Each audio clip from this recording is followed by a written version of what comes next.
दोस्तों बॉलीवुड दिन भर के नए एपिसोड में आपका स्वागत है। भाई साहब आज ये वीडियो बहुत लंबा होने वाला है क्योंकि 25 खबरें हैं। 25 खबरों का मतलब ये है कि ये वीडियो आधे घंटे से कम हो ही नहीं सकता। और सबसे बड़ी प्रॉब्लम ये है कि इनमें से मैं कोई भी न्यूज को छोड़ नहीं सकता क्योंकि सारी न्यूज बहुत ही जबरदस्त है, खतरनाक है। आज फ्राइडे है और नई फिल्में रिलीज हुई हैं, तो सबसे पहली खबर यही है। आज दिव्या भाभी की फिल्म यारियां रिलीज हुई है और भाई साहब इस फिल्म ने जबरदस्त ओपनिंग ली है। जितने थिएटर्स में भी ये लगी है वहां हंगामा है भाई साहब। भीड़ को काबू करने के लिए पुलिस को बुलाया गया है और उम्मीद ऐसी की जा रही है कि पहले दिन का बिजनेस तकरीबन 25 लाख रुपए जरूर होगा। दूसरी फिल्म रिलीज हुई है टाइगर श्रॉफ की गणपत और इस फिल्म की लैंडिंग कॉस्ट है 175 करोड़। इस फिल्म ने इतनी बड़ी ओपनिंग ली है कि बॉक्स ऑफिस पर तूफान आ गया है। सिनेमा घरों के मालिकों को समझ में ही नहीं आ रहा है कि पब्लिक को कंट्रोल कैसे करें। बताया यह जा रहा है कि पूरे दिन के सारे शोज एडवांस में ही हाउसफुल हो चुके हैं और यह सब कुछ होने के बाद पहले दिन का बिजनेस होगा 3 से 5 करोड़ रुपए। कितना?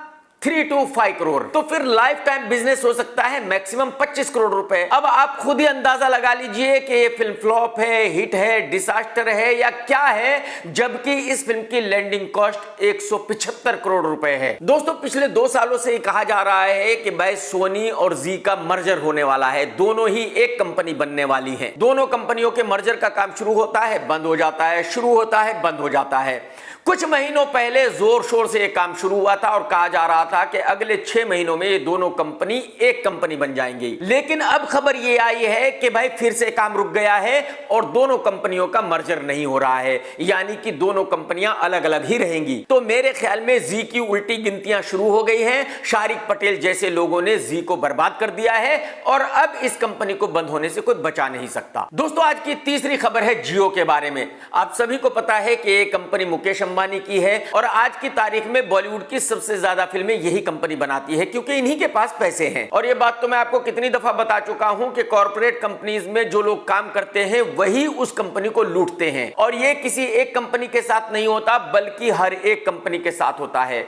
और यही वजह है कि यूटीवी जैसी कंपनी बंद हो गई, परसेप्ट कंपनी बंद हो गई, इरोस कंपनी बंद हो गई, फॉक्स बंद हो गया, अष्टविनायक बंद हो गया। कहने का मतलब है कि बहुत बड़ी बड़ी कंपनी बंद हो गई। तो खबरों के मुताबिक आज की तारीख में मुकेश अंबानी की कंपनी जियो 300 करोड़ रुपए के घाटे में चल रही है। अब आप ये जरूर पूछेंगे कि भाई जियो को ये घाटा कैसे हुआ। एक्चुअली ये 2 कंपनीज है, एक है जियो स्टूडियो और एक है जियो। तो एक्चुअली जो कंपनी जियो है वो फिल्में बनाती है और जो कंपनी जियो स्टूडियो है वो जियो की फिल्मों को खरीदती है। दोनों कंपनियों के बॉस अलग अलग हैं। तो अगर जियो ने एक फिल्म बनाई है और जियो स्टूडियो के बॉस को वो फिल्म समझ में नहीं आ रही है तो वो उस फिल्म को नहीं खरीदेगा, फिर जियो को वो फिल्म किसी और को बेचनी होगी। तो कहने का मतलब यह है कि खबरों के मुताबिक जियो इस वक्त 300 करोड़ रुपए के घाटे में चल रही है और उम्मीद ये की जा रही है कि 2024 के एंड तक ये तकरीबन 2000 करोड़ रुपए के घाटे में चली जाएगी। और हम सभी जानते हैं कि मुकेश अंबानी एक बिजनेसमैन आदमी है। अगर उसकी कोई कंपनी इतने बड़े घाटे में चल रही होगी तो वो उस कंपनी को फौरन बंद कर देगा। दोस्तों आज की चौथी खबर है अपने वक्त की बहुत बड़ी एक्ट्रेस जीनत अमान जी के बारे में। जीनत ने ऑफिशियली ये कहा है कि जो मैं कपड़े पहनती हूं वो भाड़े के होते हैं, जो ज्वेलरी पहनती हूं वो भाड़े के होते हैं। मैं सिर्फ लोगों को दिखाने के लिए ये अच्छे कपड़े, अच्छी ज्वेलरी भाड़े पे लेकर पहनती हूं। एक्चुअली मेरे पास इतने पैसे बिल्कुल नहीं है कि मैं नए नए कपड़े खरीद सकूं, नई नई ज्वेलरी खरीद सकूं। उन्होंने यंग बच्चों से कहा है कि भाई आप लोग एक्टरों की तरह अच्छे दिखने के लिए अपने पैसे बर्बाद ना करें। हम लोग तो भाड़े के कपड़े पहनते हैं। हमारे भाड़े के कपड़ों को देखकर आप ये ना समझे कि भाई हम तो इतने अच्छे दिखते हैं तो आपको भी इतना ही अच्छा दिखना है। आप अपने पैसे बर्बाद बिल्कुल ना करें। और एक बात और उन्होंने कही है कि जो भी यंग लड़कियां हैं वो ये बात बिल्कुल मान ले कि किसी भी लुखे से कभी शादी ना करे। हमेशा एक ऐसे लड़के से शादी करना जिसके पास पैसे खूब हों, क्योंकि लाइफ में पैसे जरूरी हैं। दोस्तों आज की 5वीं खबर है प्लास्टिक की दुकान मौनी रॉय के बारे में। कुछ दिनों पहले एक वेब सीरीज रिलीज हुई है जिसका नाम है सुल्तान ऑफ दिल्ली। इसके डायरेक्टर है मिलन लुथरिया साहब और इसी वेब सीरीज में मौनी रॉय ने काम किया है। तो जब ये लोग मीडिया के सामने थे और एक पत्रकार ने मिलन से पूछा कि सर आपको ये वेब सीरीज बनाने में कहां-कहां परेशानियां आई थी और क्या-क्या परेशानियां आई थी, थी। तो मिलन जी ने कहा कि भाई मुझे सबसे ज्यादा मौनी रॉय ने परेशान किया है, जबकि मौनी भी उसी स्टेज पर बैठी हुई थी। लेकिन मिलन जी ने बिल्कुल साफ साफ कहा कि भाई इस लड़की ने मुझे इतना परेशान किया जिसकी कोई इंतहा नहीं। कभी कहती थी मैं ये सीन नहीं करूंगी, कभी कहती थी मैं वो सीन नहीं करूंगी, कभी कहती थी कि लाइट ऐसी होनी चाहिए, ऐसी नहीं होनी चाहिए, कभी कहती थी कि कैमरे का एंगल ये होना चाहिए, वो नहीं होना चाहिए, कभी कहती थी कि इस सीन में मेरे ये कपड़े होने चाहिए, उस सीन में वो कपड़े होने चाहिए। और भाई साहब मैं ये बात सुनकर कसम से हैरान परेशान हो गया। मैं ये सोच रहा हूं कि मौनी रॉय को भी ये पता है कि भाई कैमरे का क्या एंगल होना चाहिए, मौनी को भी ये पता है कि किस सीन में कैसी लाइट होनी चाहिए, मौनी को भी ये पता है कि भाई उसने किस सीन में कौन से कपड़े पहनने चाहिए। भाई कमाल हो गया यार, अगर मौनी को भी ये सब पता है तो भाई साहब बस मैं कुछ कह नहीं सकता। मतलब मैं यही कहूंगा कि यार इस जन्म में क्या क्या देखना पड़ेगा भाई। मतलब मौनी को भी पता है कि कौन सी लाइट होनी चाहिए। ऊपर वाले उठा ले, इस दुनिया में नहीं रहना मुझे। मतलब मौनी को भी पता है कि कैमरे का क्या एंगल होना चाहिए। कमाल हो गया भाई। एक्चुअली हकीकत यह है कि मौनी को मिलन जी के पैर धोकर पी लेने चाहिए थे और थैंक्स कहना चाहिए था कि उन्होंने इस लड़की को काम दिया। और आप अंदाजा लगाइए कि ये लड़की थैंक्स कहने के बजाय मिलन जी को ज्ञान दे रही थी। बताओ जी। दोस्तों आज की 6th खबर है अनिल शर्मा और अमीषा पटेल के बारे में। जब से फिल्म गदर 2 रिलीज हो रही है तब से ये दोनों एक दूसरे को गालियां दे रहे हैं, तब से इन दोनों का झगड़ा चल रहा है। इन दोनों में से जब भी कोई इंटरव्यू देता है वो एक दूसरे को गालियां देना बिल्कुल नहीं भूलता। आप सभी को पता है अमीषा ने कहा था कि अनिल शर्मा ने गदर 2 अपने बेटे के लिए बनाई थी, लेकिन अनिल शर्मा की बदकिस्मती देखिए कि उसके बेटे को कोई फायदा ही नहीं हुआ। सारा क्रेडिट सन्नी देओल ले गया और अनिल का बेटा गदर 2 के पहले भी फ्लॉप था और गदर 2 के बाद भी फ्लॉप है। जाहिर सी बात है ये बात अनिल के बेटे उत्कर्ष को बहुत बुरी लगी क्योंकि ये बात उसके बारे में थी। अब उत्कर्ष ने मीडिया के सामने कहा है कि जो अमीषा पटेल है वो पागल हो चुकी है, उसको ऐसी बेवकूफी की बातें नहीं करनी चाहिए। मैं तो बहुत बड़ा स्टार हूं, मुझे तो कम से कम 10-12 फिल्में मिल चुकी है और आने वाले 3-4 साल में मैं शाहरुख खान से भी बड़ा स्टार बन जाऊंगा। अरे भाई साहब, उत्कर्ष साहब माफ कर दो भाई साहब, कभी अपनी एक्टिंग एक दफा गौर से देख लेना भाई साहब, आपको समझ आ जाएगा कि आप कितने बड़े स्टार बनने वाले हो। भाई साहब आप मेरा यकीन कीजिए, आप अपनी आने वाली फिल्म में हीरो का रोल बिल्कुल ना करें, हीरोइन का रोल करें। भाई साहब मैं गारंटी के साथ कह सकता हूं कि फिल्म हिट हो जाएगी, आप चल जाएंगे और आने वाले वक्त में आपको बहुत सारी फिल्मों में मेन लीड हीरोइन का रोल मिल जाएगा। आप मेरी बात मान लो भाई जी। दोस्तों आज की 7th खबर भी अनिल शर्मा के ही बारे में है। गदर 2 के बाद अनिल शर्मा कोई फिल्म बनाना चाहते हैं अपने बेटे के लिए, क्योंकि बॉलीवुड में ऐसा कोई डायरेक्टर नहीं है जो उसको अपनी फिल्म में लेना चाहता हो। तो अनिल शर्मा एक फिल्म बनाने की कोशिश कर रहे हैं जिसमें है नाना पाटेकर और उसका बेटा उत्कर्ष। जब इस फिल्म का ऐलान हुआ तो बजट था 35 करोड़। उसके बाद नाना पाटेकर की फिल्म आई द वैक्सीन वार, वो डिजास्टर हो गई। तो एक तरफ तो नाना की फिल्म फ्लॉप हो गई और दूसरी तरफ अनिल जी ने इस फिल्म का बजट बढ़ाकर कर दिया 65 करोड़। मैं आपको यह भी बता दूं कि जो बॉलीवुड के निर्माता हैं वो ऐसी फिल्मों का निर्माण नहीं करते, वो ऐसी फिल्मों में पैसा नहीं लगाते। तो ऐसी फिल्मों के निर्माता होते हैं बॉम्बे से बाहर के लोग। तो एक्चुअली इस फिल्म का निर्माता है कोई दिल्ली का। तो अनिल शर्मा जी इसी निर्माता को नंगा करना चाहते हैं, लेकिन अब उस निर्माता को थोड़ी बहुत अकल आ गई है। तो उसने कहा है कि भाई साहब मैं तो इस फिल्म को इस बजट में नहीं बना सकता, अगर आप 30-35 करोड़ में इस फिल्म को बनाना चाहते हो तो बना लीजिए, नहीं तो इस फिल्म को बंद कर दीजिए। तो अब 90% चांसेस ये है कि ये फिल्म नहीं बनेगी। तो कहने का मतलब ये है कि बॉलीवुड के निर्माता निर्देशक तो अनिल शर्मा के बेटे को काम दे ही नहीं रहे। जो अनिल शर्मा की एक फिल्म बनने वाली थी अब वो भी बंद हो गई। तो इसका मतलब ये है कि अब शायद उत्कर्ष की कोई फिल्म चालू नहीं हो सकती। दोस्तों आज की 8वीं खबर है हेमा मालिनी जी के बारे में। कुछ दिनों पहले ही हेमा मालिनी जी ने अपना 75वां जन्मदिन मनाया। हेमा जी ने एक बड़ी पार्टी रखी जिसमें बॉलीवुड के तकरीबन सभी लोग आए, लेकिन कमाल यह है कि देओल फैमिली से कोई भी इस पार्टी में भी नहीं आया। जाहिर सी बात है हेमा जी के पति धर्म जी वहां थे, लेकिन ना सन्नी देओल आया, ना बॉबी देओल आया और ना ही उनके बच्चे आए। तो इसका मतलब यह हुआ कि धर्म जी की फैमिली ने आज भी हेमा मालिनी को कबूल नहीं किया है। धर्म जी की फैमिली आज भी हेमा की फैमिली को अपनी फैमिली का हिस्सा नहीं मानती, जबकि हेमा जी और उनकी बेटियां बहुत कोशिश करती रहती है कि भाई वो भी देओल फैमिली का हिस्सा बन जाए। सन्नी देओल की या बॉबी देओल की जब भी कोई फिल्म आती है तो हेमा जी देखने जाती है, उनकी बेटियां देखने जाती है, वो खूब सोशल मीडिया पर उसकी वाहवाही करते हैं। हेमा जी की बेटियां अपने भाइयों की खूब तारीफ भी करती रहती है, लेकिन फिर भी भाई उनको अपनी बहनें मानने के लिए तैयार नहीं है। अब मेरी समझ में ये नहीं आया कि ये सारे बॉलीवुड वाले उस पार्टी में क्यों गए थे। भाई जब हेमा जी की फैमिली वाले ही उस पार्टी में नहीं आए तो आप लोग क्यों वहां गए? बेगानी शादी में अब्दुल्ला दीवाना। दोस्तों आज की 9th खबर है आदित्य चोपड़ा की आने वाली फिल्म टाइगर 3 के बारे में। बताया जा रहा है कि इस फिल्म के जितने भी सीन हैं वो सभी यशराज की दूसरी फिल्मों से उठाए गए हैं। खबरों के मुताबिक इस फिल्म में तकरीबन 20 सीन ऐसे हैं जो पठान से लिए गए हैं, 10 सीन ऐसे हैं जो फिल्म वॉर से लिए गए हैं, बाकी के 10 सीन वो हैं जो टाइगर 1 और टाइगर 2 से लिए गए हैं, और बाकी के 10 सीन वो हैं जो जवान और बाकी की फिल्मों से लिए गए हैं। यानी कहने का मतलब यह है कि इस फिल्म में कुछ भी नया नहीं है, इस फिल्म में वही है जो पब्लिक पहले देख चुकी है।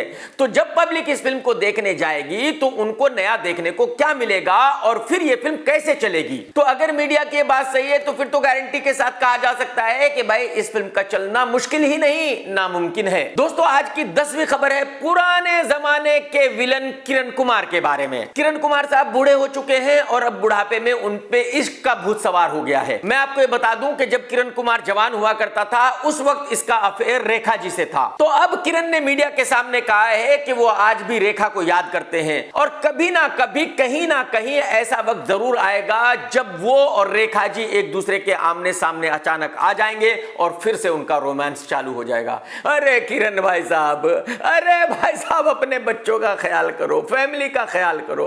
क्या कह रहे हो भाई साहब? अरे भाई साहब बुढ़ापे में ऐसी बातें नहीं की जाती, कुछ तो मर्यादा रखिए भाई साहब। दोस्तों आज की 11वीं खबर है फिल्म कुछ कुछ होता है के बारे में। देखिए इस फिल्म को रिलीज होकर 25 साल हो गए हैं तो करण जौहर ने एक पार्टी रखी इसी खुशी में, और उस पार्टी में कौन आया? SRK, रानी मुखर्जी और करण जौहर, यानी कि काजोल नहीं आई। अब आप ये कहेंगे कि भाई उस फिल्म की हीरोइन तो काजोल थी तो वो क्यों नहीं आई? एक्चुअली काजोल इसलिए नहीं आई क्योंकि उसमें हिम्मत ही नहीं थी कि वो SRK को फेस कर सके। आपको पता ही है कि कुछ दिन पहले काजोल ने SRK का मजाक बनाया था। काजोल ने कहा था कि SRK ने पठान के फेक कलेक्शन दिए हैं, SRK की फिल्म पठान ने इतना बिजनेस नहीं किया है जितना वो बता रहे हैं। तो बस यही वजह है कि काजोल उस पार्टी में नहीं आई, क्योंकि काजोल का मुंह नहीं था SRK के सामने खड़े होने का। दोस्तों आज की 12th खबर है छोटे से नन्हे से मुन्ने से एक्टर शाहिद कपूर के बारे में। आप सभी को पता है कि इस बेचारे की हाइट है 2.5 फीट 3 इंच, वजन है तकरीबन 45 किलो और भाई साहब ये अपने आप को बहुत बड़ा सुपरस्टार मानता है।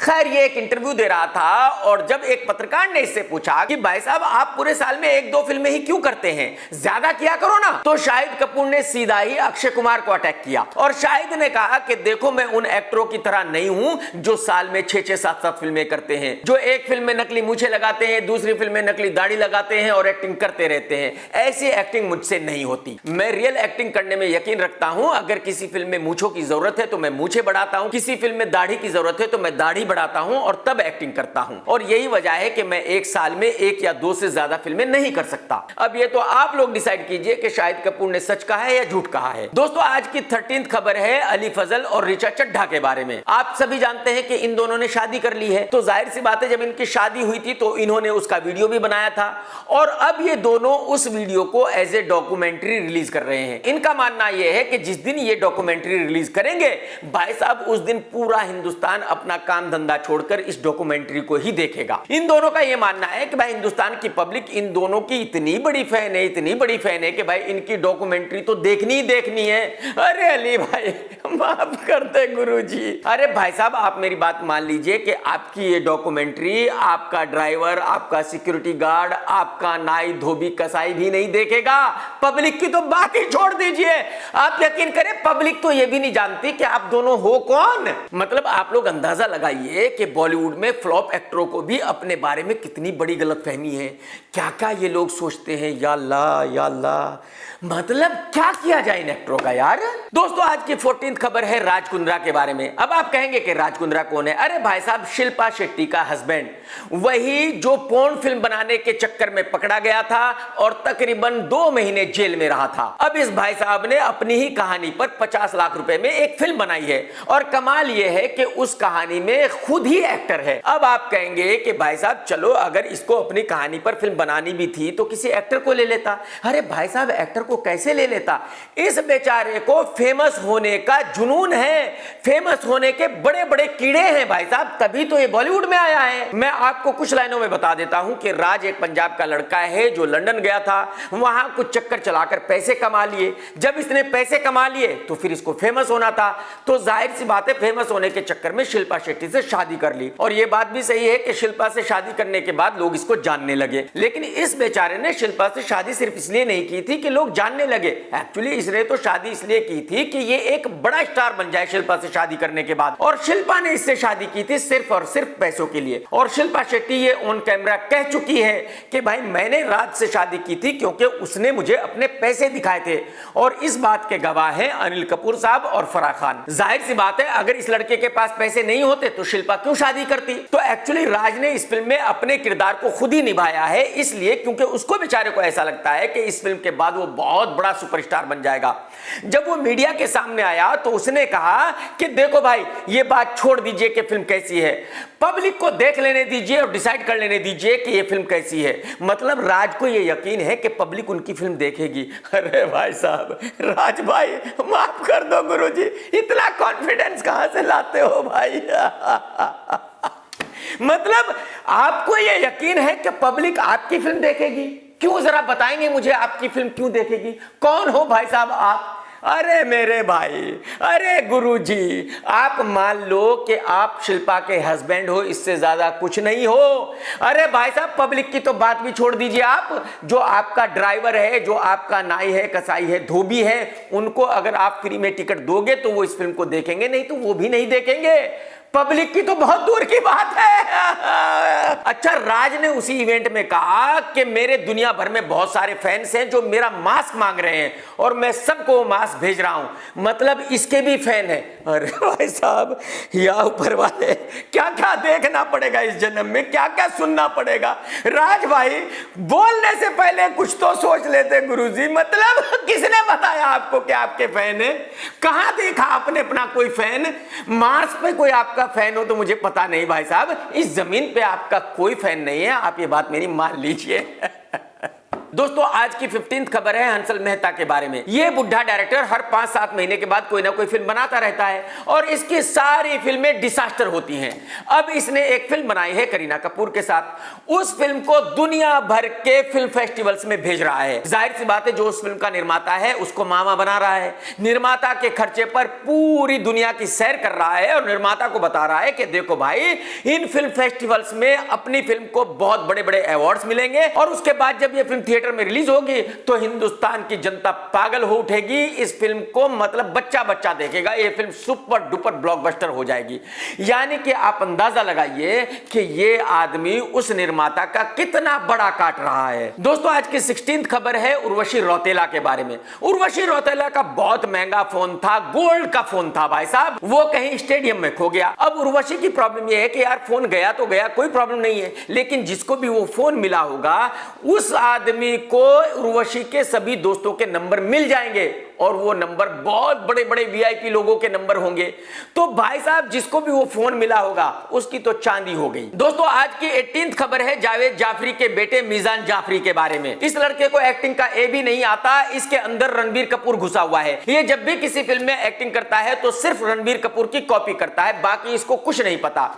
अब आज इस लड़के की फिल्म रिलीज हुई है यारियां 2 और उस फिल्म को देखकर उस डायरेक्टर ने अपना सर पकड़ लिया है जिससे मीजान जाफरी ने कहा था कि यारियां 2 बहुत बड़ी ब्लॉकबस्टर होने वाली है और इस फिल्म के बाद मैं बहुत बड़ा सुपरस्टार बनने वाला हूं। अरे मीजान जाफरी भाई, अरे कुछ तो रहम कीजिए भाई साहब। मेरे भाई मीजान जाफरी, ये बात मान लो कि अगर आप जावेद के बेटे ना होते तो बाय गॉड की कसम कोई ऑफिस बॉय का काम भी ना देता, एक्टर बनना तो बहुत दूर की बात है। दोस्तों आज की 19th खबर है एसआरके के बारे में। खबरों के मुताबिक नवंबर में एक फिल्म की शूटिंग चालू होने वाली है जिसमें सुहाना है और एसआरके है। ये एसआरके का डिसीजन बहुत सही है। एसआरके को सुहाना के साथ फिल्म करनी चाहिए क्योंकि अगर एसआरके सुहाना के साथ फिल्म करेंगे तो जाहिर सी बात है वो फिल्म हिट ही होनी है और अगर सुहाना की एक फिल्म हिट हो गई तो आने वाले वक्त की सुहाना बहुत बड़ी एक्ट्रेस बन सकती सकती है। दोस्तों आज की 20th खबर है कल्लू भाई के बारे में, यानी कि विक्की कौशल के बारे में, यानी कि मालेगांव के सुपरस्टार के बारे में, यानी कि कैटरीना कैफ के हस्बैंड के बारे में। इसकी एक फिल्म की शूटिंग चालू हो गई है जिसका नाम है छावा, और इस फिल्म का बजट है 150 करोड़ रुपए, और इस फिल्म का निर्माण कर रही है जियो कंपनी, यानी कि मुकेश अंबानी की कंपनी। यानी कि यहां मुकेश भाई के पैसे उड़ाए जा रहे हैं। आपको यह जानकर हैरानी होगी कि इस फिल्म में एक ट्रेनर रखा गया है जो विक्की कल्लू भाई को ट्रेनिंग देगा, और सिर्फ फिल्म बनने के दौरान ट्रेनिंग देगा। और भाई साहब वो ट्रेनर इस टाइम के लिए 5 करोड़ रुपए चार्ज करेगा। कितने? 5 करोड़ रुपए। तो भाई साहब अगर कल्लू भाई का ट्रेनर 5 करोड़ रुपए चार्ज कर रहा है तो कल्लू भाई अपने आप को सुपरस्टार क्यों ना माने? भाई कल्लू भाई ये क्यों मान ले कि वो फ्लॉप है? और अगर इस फिल्म का बजट 150 करोड़ रुपए है तो लैंडिंग कॉस्ट हुई 175 करोड़ रुपए और रिकवरी होगी 50 करोड़ रुपए, तो यानी कि 125 करोड़ रुपए का आज ही घाटा है। तो कहने का मतलब यह है कि जब तक ये कॉर्पोरेट हाउसेस लूटने के लिए बैठे हुए हैं तब तक बॉलीवुड का कुछ नहीं हो सकता। बॉलीवुड वाले नहीं सुधर सकते। क्यों सुधरेंगे भाई? जब कॉर्पोरेट वाले अपने पैसे उनके ऊपर लुटा रहे हैं तो वो तो लूटेंगे ना यार। दोस्तों आज की 21वीं खबर है भाभी दिव्या के बारे में। भाभी दिव्या की आज फिल्म रिलीज हुई है यारियां 2, जो सुपर डुपर डिजास्टर हो गई है। भाभी की एक और फिल्म बनकर तैयार पड़ी हुई है जिसमें भाभी मेन लीड में है, हर्षवर्धन राणे हीरो हैं, और अनिल कपूर साहब का तकरीबन 9-10 दिन का काम था।